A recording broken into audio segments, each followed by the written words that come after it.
ಇನ್ನು ಬೆಳಗಾವಿಯಲ್ಲಿ ಮಹಿಳೆಯರಿಗೆ ರಕ್ಷಣೆನೇ ಇಲ್ವಾ?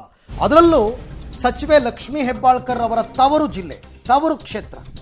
ಅಲ್ಲೊಂದು ವಂಟಮೂರಿ ಪ್ರಕರಣ ನಡೆದಿತ್ತು, ನಿಮಗೆಲ್ಲ ನೆನಪಿರಬೇಕು, ಇಡೀ ದೇಶದಾದ್ಯಂತ ಸುದ್ದಿಯಾಗಿತ್ತು. ಆ ವಂಟಮೂರಿ ಬಳಿಕ ಮತ್ತೊಂದು ಅಮಾನವೀಯ ಘಟನೆಯಾಗಿದೆ.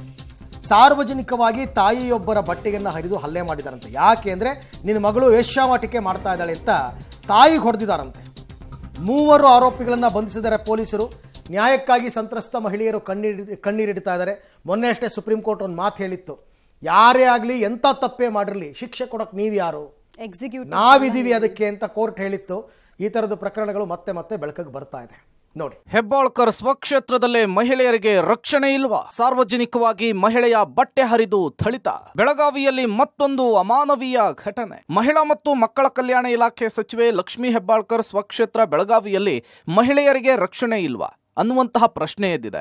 ಏಕೆಂದ್ರೆ ವಂಟಮುರಿ ಗ್ರಾಮದಲ್ಲಿ ಮಹಿಳೆಯನ್ನ ಬೆತ್ತಲಗೊಳಿಸಿ ಹಲ್ಲೆ ಮಾಡಿದಂತಹ ಘಟನೆ ಕಳೆದ ವರ್ಷ ದೇಶಾದ್ಯಂತ ವ್ಯಾಪಕ ಚರ್ಚೆಗೆ ಗ್ರಾಸವಾಗಿತ್ತು. ಇದೀಗ ಜಿಲ್ಲೆಯಲ್ಲಿ ಮತ್ತೊಂದು ಅದೇ ರೀತಿಯ ಅಮಾನವೀಯ ಘಟನೆ ನಡೆದಿದೆ. ಮಗಳು ವೇಶ್ಯಾವಾಟಿಕೆ ಮಾಡ್ತಿದ್ದಾಳೆ ಅಂತ ಆರೋಪಿಸಿ ಮನೆಗೆ ನುಗ್ಗಿ ತಾಯಿಯನ್ನ ಎಳೆದು ತಂದು ಸಾರ್ವಜನಿಕವಾಗಿ ಬಟ್ಟೆ ಹರಿದು ಅಟ್ಟಹಾಸ ಮೆರೆದಂತಹ ಅಮಾನವೀಯ ಘಟನೆಯೊಂದು ಬೆಳಗಾವಿ ಮಹಾನಗರದ ಒಡ್ಡರವಾಡಿಯಲ್ಲಿ ನಡೆದಿದೆ. ನೆರೆಮನೆಯವರ ವಿರುದ್ಧವೇ ಆರೋಪ ಕೇಳಿ ಬಂದಿದ್ದು, ಸಂಬಂಧ ಇಲ್ಲದವರೆಲ್ಲ ಮನೆಗೆ ಬಂದು ಹೋಗ್ತಾರೆ, ವೇಶ್ಯಾವಾಟಿಕೆ ದಂಧೆ ಮಾಡ್ತಿದ್ದಾರೆ ಅಂತ ಆರೋಪಿಸಿ ನೆರೆಯ ಮನೆಯವರು ಜಗಳ ತೆಗೆದಿದ್ದಾರೆ. ಜಗಳ ವಿಕೋಪಕ್ಕೆ ತಿರುಗಿದ್ದು ಸಾರ್ವಜನಿಕವಾಗಿ ಮಹಿಳೆಯ ಬಟ್ಟೆಯನ್ನ ಹರಿದು ಹಾಕಿ ಹಲ್ಲೆ ಮಾಡಲಾಗಿದೆ.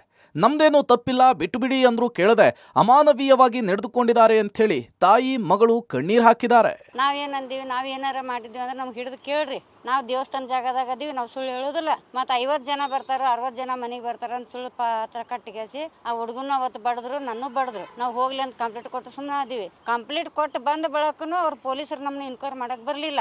ಬರ್ಲಾರ ಸಲುವಾಗಿ ನನ್ನ ಮಗಳು ಕೂದಲ ಹಿಡಿದು ಅಷ್ಟು ದೂರಿಂದ ಹಿಡಿದು ಇಟ್ಟು ದೂರ ತಕ ಮನೆ ಬಾಗಿಲಿಂದ ಹೊರಗೆ ಎಳ್ಕೊಂಡು ಹೋದ್ರು. ಸಣ್ಣ ದೊಡ್ಡ ಮಗಳು ವಿಡಿಯೋ ಮಾಡಾಕತ್ತಿದ್ಲು, ಮೊಮ್ಮಗಳು ಆಕಿನೂ ಬಡದ್ರು. ನಮಗ್ ನೋಡ್ರೆ ಯಾರು ದಿಕ್ಕಿಲ್ರಿ, ನಾವು ಪ್ರದೇಶದೀವ್ರಿ. ಜಾಗ ಸಮಯ ವಿಷಯ ನಡೆದಿತ್ರಿ, ಅದನ್ನೆಲ್ಲ ಬಿಟ್ಕೊಟ್ಟು ಈಗ ಅವ್ರಿಗೆ ಬೇರೆ ಮೋಟಿವ್ ಸಿಕ್ಕಿಲ್ಲ ಅಂತ ನಾನು ವೇಷ ವ್ಯಾಪಾರ ಮಾಡ್ತೀನಿ. ಹಿಂಗ 50 ಜನ ಬರ್ತಾರೆ, ರಾತ್ರಿ ಬರ್ತಾರ, ಹಗ್ಲಿ ಹೋಗ್ತಾರ, ಮತ್ತು ಹಿಂಗೆಲ್ಲ ಮಾತಾಡಿ ನೀ ಇಲ್ಲಿ ಇರೋಕೆ ಹೋಗೋದು ಬೇಡ, ಏನು ಗರಜಿಲ್ಲ ಅಂತ ನನ್ನ ಹೊರಗೆ ಹೇಳೋದು ಕೆಶನ್ ಬಡ್ದು ಮೈಮ್ಯಾಗಿಂದ ಅರ್ಬಿ ಎಲ್ಲ ನಮ್ಮವ್ವ ನಂದು ನನ್ನ ಮಕ್ಕಳನ್ನ ಬಡದ್ ಕೆಶನ್. ಈಗ ತಾವ 30-40 ಮಂದಿ ಕೂಡಿ ಕೆಶನ್ ತಾವ ಹೋಗಿ ಕೆಶನ್ ಪೊಲೀಸ್ ಸ್ಟೇಷನ್ನೇ ಹೋಗಿದಾರ. ಮತ್ತು ನಾ ಫಸ್ಟ್ ಹೋಗಿದ್ರೂ ಯಾರೋ ಇನ್ಕ್ವೈರಿಗೆ ಬಂದಿಲ್ಲ ಪೊಲೀಸರು. ಅವ್ರು ಹೋದ್ಮೇಲೆ ನನಗೆ ಫೋನ್ ಬಂತು. ಈ ಮಧ್ಯೆ ಘಟನೆ ನಡೆದು 2 ದಿನವಾದರೂ ದೂರನ್ನ ದಾಖಲಿಸಲಿಕ್ಕೆ ಮಾಳಮಾರುತಿ ಪೊಲೀಸರು ಹಿಂದೇಟ್ ಹಾಕಿರುವ ಆರೋಪ ಕೇಳಿ ಬಂದಿದೆ. ಹೀಗಾಗಿ ಜೀವ ಭಯ ಇದೆ, ರಕ್ಷಣೆ ಕೊಡಿ ಅಂಥೇಳಿ ಬೆಳಗಾವಿ ಕಮಿಷನರ್ಗೆ ಸಂತ್ರಸ್ತೆ ದೂರು ಕೊಟ್ಟಿದ್ರು. ಕಮಿಷನರ್ ಸೂಚನೆಯ ಮೇರೆಗೆ 3 ವಿರುದ್ಧ FIR ದಾಖಲಿಸಲಾಗಿದೆ.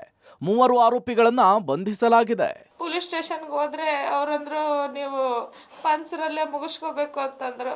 ನನಗೆ ಅವ್ರು 50 ಜನ ಇದ್ರು ಸರ್. ಪೊಲೀಸ್ ಸ್ಟೇಷನ್ ಹೊರಗಡೆನು ಟೆಂಪೋ ಫುಲ್ ತುಂಬ ಬಂದಿತ್ತು. ನನ್ನ ತಾಯಿ, ನಾನು, ನನ್ನ ಮಗಳಷ್ಟೇ ಹೋಗಿದ್ದೀವಿ ಸರ್. ನಮ್ಮನ್ನೇ ಆರೋಪಿ ತರ ನೋಡ್ತಾ ಇದ್ದಾರೆ ಪೊಲೀಸ್ ಸ್ಟೇಷನ್ ಅಲ್ಲಿನೂ ಧಮಕಿ ಕೊಡ್ತಾ ಇದ್ದಾರೆ ಸರ್. ಅಂಜುತ್ತಾ ಇಲ್ಲ ಅವರ ಪೊಲೀಸ್ ಸ್ಟೇಷನ್ ಅಲ್ಲಿ.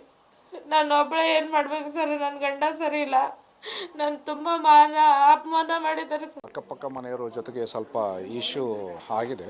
ಇದು ಸ್ವಲ್ಪ ಮುಂಚೆಯಿಂದ ಯಾವುದೋಸ್ಕರದಿಂದ ಸ್ವಲ್ಪ ಇಶ್ಯೂ ಆಗಿದೆ. ಸೊ ಮೊದಲು ಕೂಡ ಅವ್ರನಲ್ಲಿ ಸ್ವಲ್ಪ ಬಾಯ್ ಇದು ಎಲ್ಲ ಆಗಿದೆ. ಮತ್ತೆ ಮೊನ್ನೆ 13 ತಾರೀಕದಲ್ಲಿ ಒಂದು ಸೊ ಆ ಪ್ರಕಾರ ಮತ್ತೆ ನಿನ್ನೆ ಮಾಲ್ಮರ್ಟಿ ಪೊಲೀಸ್ ಸ್ಟೇಷನ್ ಅಲ್ಲಿ ಒಂದು ಕೇಸ್ ರಿಜಿಸ್ಟರ್ ಆಗಿದೆ. ಸೊ ಅವ್ರ ಕಂಪ್ಲೇಂಟ್ ಪ್ರಕಾರ ಅವರು FIR ಅಲ್ಲಿ ಅವರು 3 ಆರೋಪಿಗಳು ಹೆಸರುದಲ್ಲಿ ಅವರು ಕೊಟ್ಟಿದ್ದಾರೆ. ಈಗ ನಾವು 3 ಆರೋಪಿಗಳು ನಾವು ಅರೆಸ್ಟ್ ಮಾಡಿ ಆರೋಪಿಗಳ ಪತ್ತೆಗೆ 4 ತಂಡ ರಚನೆ. ತಪ್ಪಿತಸ್ಥರ ವಿರುದ್ಧ ಕಠಿಣ ಕ್ರಮದ ಎಚ್ಚರಿಕೆ. ಈ ಘಟನೆ ಬೆಳಕಿಗೆ ಬರ್ತಿದ್ದಂತೆ ಸ್ಥಳಕ್ಕೆ ಡಿಸಿಪಿ ರೋಹನ್ ಜಗದೀಶ್ ಭೇಟಿ ಕೊಟ್ಟು ಇಂಚಿಂಚು ಮಾಹಿತಿ ಕಲೆ ಹಾಕಿದ್ರು. ಈ ವೇಳೆ ಡಿಸಿಪಿ ಕಾಲಿಗೆ ಬಿದ್ದು ನ್ಯಾಯ ಕೊಡಿಸಿ ಅಂತ ಹೇಳಿ ಸಂತ್ರಸ್ತ ಮಹಿಳೆಯರು ಕಣ್ಣೀರಿಟ್ರು.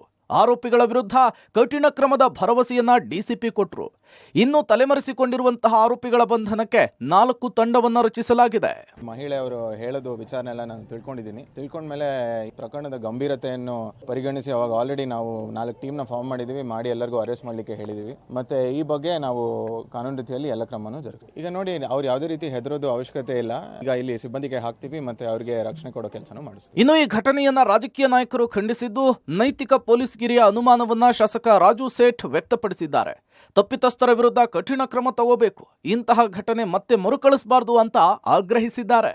ಸುರಕ್ಷೆ ಇವರಿಗೆ ಕೊಡಬೇಕು, ಅದು ಪೊಲೀಸ್ಗೆ ಹೇಳಿ ಇವರಿಗೆ ಸುರಕ್ಷಾ ನ್ಯಾಯ ಸಿಗಬೇಕು, ಅದು ಮಾಡ್ತಾ ಇದ್ದೇವೆ. ಅವ್ರಿಗೆ ನ್ಯಾಯ ಸಿಗಬೇಕು, ಅದು ನ್ಯಾಯ ಸಿಗ್ತೈತಿ.